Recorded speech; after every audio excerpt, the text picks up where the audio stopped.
The nation is in uproar over the gruesome rape and murder of a veterinarian near Hyderabad. In several places, protests have erupted, demanding action, even death for the culprits. 4 men were involved in the gruesome sexual assault, but what has gone largely unnoticed is that there are innumerable persons who have virtually tried to seek pleasure from the incident. Yes, the name of the Hyderabad rape victim was trending on a pornographic website days after the horrific incident.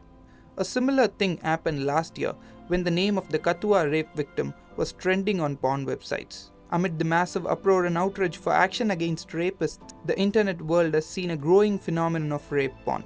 Keywords like rape porn and forced sex have become common search items on such portals. Though the government has time and again blocked a lot of such sites, believing that it would prevent crimes against women, proxies have come in handy for many. But are rapists and rape porn addicts any different? Psychiatrist Dr. Shalini says rapists are products of an unequal society where some in the male community feel powerless. So although society has been changing, the so-called modernization has been happening, it has not been happening to the same level for everybody. Even though this victim is now a doctor, the perpetrator is obviously not a doctor. The perpetrator is probably an illiterate or uneducated or less educated, a powerless person who feels that the system is against him. His way of showing anger to the system, anger against the system, is to go and rape a helpless woman. So this inequality actually breeds a lot of contempt. Inequality breeds a lot of misplaced sense of anger and aggression, which usually shows its way through women or through children or through old people. These men cannot fight it out with other more powerful men, so they take out their anger against helpless women. So that is why we always ask for equal society, as equal as it could be, so that no man feels left out, no man feels shamed or humiliated or small. Dr. Shalini feels rape porn addicts are sadistic, and rather than just calling them antisocial, their mental health must be looked into seriously. The sad fact is there is a separate subculture, it's called rape porn. These people actually pay money to watch rape scenes. It is becoming more and more known in the news now that people are actually selling videos, selling CDs and discs containing rape scenes.